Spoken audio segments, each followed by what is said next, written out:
Hei taas! Mä en oo tehnyt pitkään aikaan videoita, mutta tänään saatte nähdä, mitä mun yllätyspussissa on. Katsotaan, pysyisikö tää tässä pysy. Näette täältä varmasti vähän pikkujuttuja, mutta tikku. Vihreä tikku.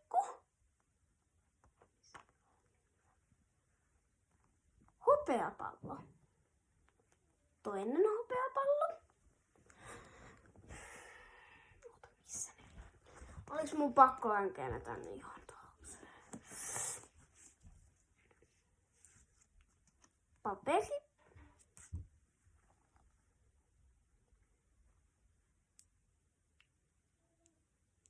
Au. Ja heijastin.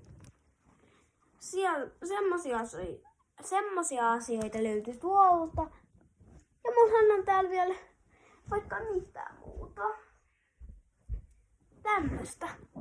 Mä oon tehnyt tämmöisistä noi hopeapallot. Katsotaan saaks mä tätä purettua. Tää on sen verran tiukka. Nää ei oo ihan mitään maailman löysimpiä.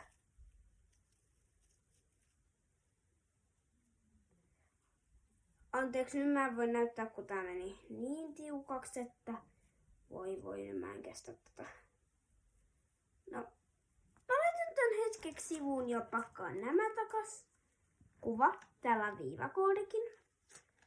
Mutta mä en oo tehnyt sitä itse. Salla on tehnyt sen. Se on mun serkku, jos et sitä vielä tiedä. Tikku. Hopeapallo. Tätä vikaa hopeapalloa te ette varmaan kovin hyvin nähnyt. Se oli mun moka.